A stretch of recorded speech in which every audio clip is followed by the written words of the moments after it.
Sherrod Brown confirming the news today that he plans to run for U.S. Senate. Brown served in the U.S. Senate for 18 years until he lost last year's election to Senator Bernie Moreno. Well, now the Democrat will run again in November against Republican Senator Jon Husted, who was appointed to fill the seat left behind by now Vice President J.D. Vance. 10 TV's Carla Rogner joins us now to break down this race. Carla? And next November, it will be Senator Jon Husted's first time campaigning for the position since he was appointed by Governor Mike DeWine last year. I spoke to experts who expect this race to be expensive and competitive. I didn't plan to run for office again, but when I see what's going on, I know I can do something about it for Ohio.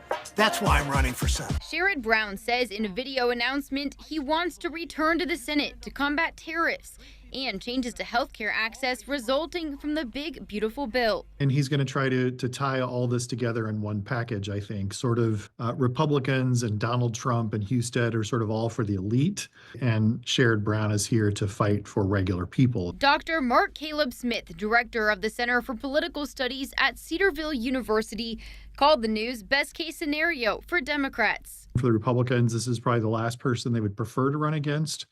But the Republicans have had some success against him lately. As Democrats struggle in Ohio in recent years, strategist Morgan Harper says Sherrod Brown will have to change up his playbook. Spending a lot less time thinking about how do we bring people back who have gone to Trump, and a lot more about how do we motivate the people that are on our side likely to begin with, but might not show up if they don't hear something different in this campaign. She says Brown's campaign needs to focus on people who are unsure about going to the polls. We need to make sure that we are speaking to the constituencies that have to really show up in big, big numbers to have a chance at being successful here. So that's what young voters care about throughout Ohio. That's what a lot of Black voters care about. These things cannot be an afterthought. They have to be at the center of the campaign from the start, and rebuilding trust among a lot of these constituencies that have started to turn away from Democrats in Ohio. Dr. Smith says all eyes will be on this race next November, as it could even decide control of the Senate.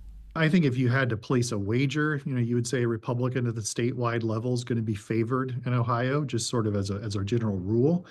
But Sherrod Brown has been extremely competitive.